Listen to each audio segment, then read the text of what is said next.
Hey,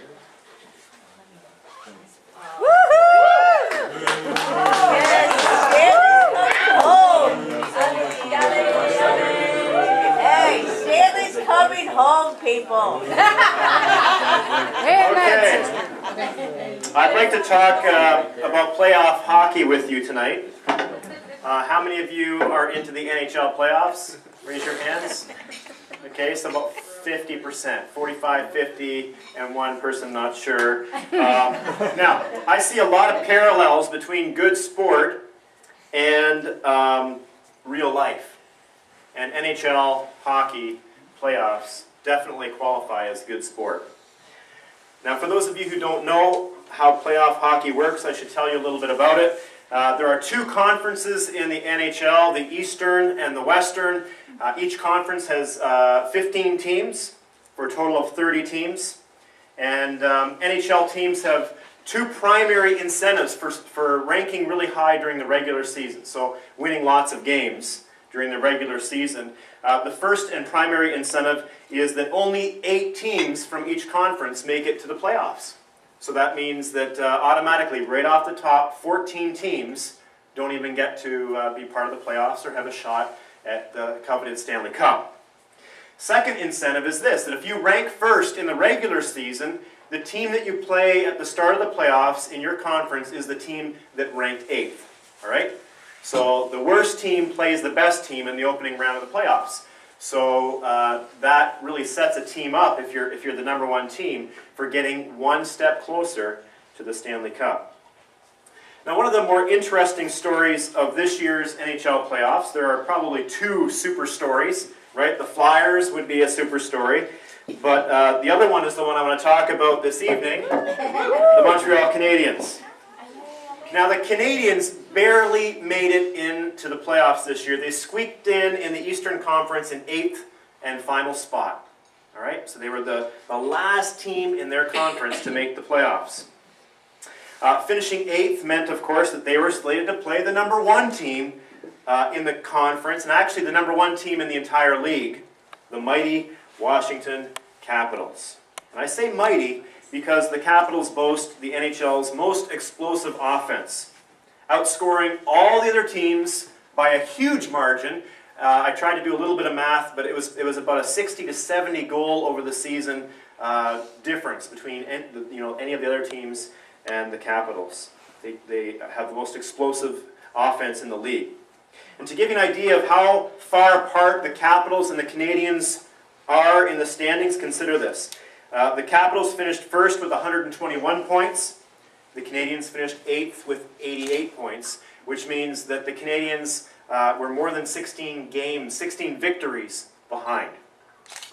Also telling, the Capitals scored 318 goals in the regular season. The Canadiens only scored 217. That's a 101 goal margin when you're talking 318 to 217. That means the Canadiens produced 47% fewer goals, which is just astronomical difference. Now, based on those statistics, who do you think the experts were predicting would win the opening round of the NHL playoffs in the Eastern Conference? Right? Our own National Post predicted that the Caps would win the series 4-1. So they wouldn't even need the full 7 games. They would win it in 5 games. So how did the series actually go? Well, Montreal won the opening game, to everybody's surprise, but they squeaked into the playoffs. They squeaked into victory 3-2 in overtime. All right? But then if you look at games 2, 3, and 4, the Capitals won all 3 games, and they gained momentum. The first one they won by 1 goal in overtime in game 2. Then they defeated the Canadiens 5-1, and then they defeated the Canadiens 6-3. So there's the goal production of the number 1 offense in the league. 6, 5, 6. Those are high-scoring games. Montreal was very limited, especially in the last 2 games. So throughout the series, not only did the Caps win 3 games in a row, which is pretty huge, pretty telling, should have been pretty predictable, but they were gaining momentum along the way. They were really, in the last 2 games, games 3 and 4, they were kicking butt, I would say. Now, what would you expect to happen in game 5? Right here. I think you would expect, I would expect, the National Post expected the Caps to win in 5 games. So you would expect the Capitals to win in Game 5, but in fact the Canadiens won the game. And it was even more amazing because they won it in Washington, so the Capitals had home ice advantage. So, not only did the Canadiens pull off the Game 5 win, they go on to win Game 6, 4-1, and Game 7, 2-1. Alright? So, huge. I mean, it's amazing.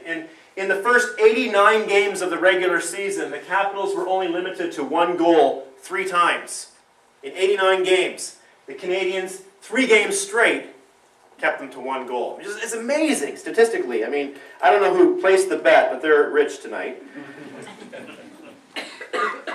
Now, the chance of coming back from a series when you're down 3 games to 1 in a best-of-7 series is 8.7%. 8.7%. Which is probably why Capitals coach Bruce Boudreau, I may mispronounce some of these names. I'm actually a football fan, but anyway. Bruce Boudreau had this to say after the series upset, quote, "I thought we had a good chance to win the Stanley Cup this year, and I would have bet my house that the Canadiens wouldn't have beaten us 3 games in a row, and we would have scored 3 goals in almost 140 shots. Who would have thunk it?" Now, things didn't get any easier for the Canadiens in the second round of the playoffs. It's like they went from the frying pan into the fireplace. Now they were up against the imposing Pittsburgh Penguins, who not only won the Stanley Cup last year, but have Canada's Olympic champ, Sidney Crosby, on their team, as well as some other very capable hockey players. Now, I watched the opening game of that series, and I watched it with my dad. My dad, I've 2 brothers, and my father, and they're all huge, huge Montreal fans, unwavering Montreal fans. So I'm watching the opening game of the series with my dad, and the Canadiens did not look good. The commentators were saying, well, the Pittsburgh Penguins had a longer break, they're better rested, the Canadiens looked tired, they hardly won against Washington, and so forth. And I remember feeling sorry for my dad. Because he was so proud of the Canadiens. They can beat Washington. They're going to beat anybody, and they lose the opening game against Pittsburgh 6-3, and they really didn't look very good at all. And at the end of the game, I remember agreeing with the commentator who said this. Well, also one other thing that happened during that opening game, you might recall if you're a real hockey fan, is that Andrei Markov, who is he is the best defenseman on Montreal Canadiens. He got injured, and before the game was even over, they said he would be out for the series. All right, so huge loss, both the game and they lost their best defenseman. And the commentator said at the end of the game, well, it looks like the Canadiens have met their match. Still, they've got nothing to hang their heads about. After all, by beating the Caps in the first round, they made it further in the playoffs than anyone ever expected. End of quote. But the Canadiens had no intention of going down to the Penguins. Instead, they kept pace with them, exchanging blow for blow through 6 games. Pittsburgh wins Game 1. Canadiens come back and win Game 2. Pittsburgh 3, Canadiens 4, Pittsburgh 5, Canadiens 6. Just back and forth, all along, like a boxing match. Now, one interesting subplot of the series is that the Canadiens had to play not only a superior team, but they had to play in spite of some pretty significant losses of players, really to their defensive line. I mean, the goalie, in many ways, was just like right out there. They had Markov was out, which I already mentioned. Also, Hal Gill was out for most of the games. Paul Mara and Yaroslav Spacek. Well, it's hard to say that name without spitting. Anyway. Again, what were the chances of the Canadiens pulling off a Game 7 win against the former Stanley Cup champion with a decimated defense line against a stronger team that had home ice advantage again? And not only did they have home ice advantage, they were playing the potentially last game in Mellon Arena, right?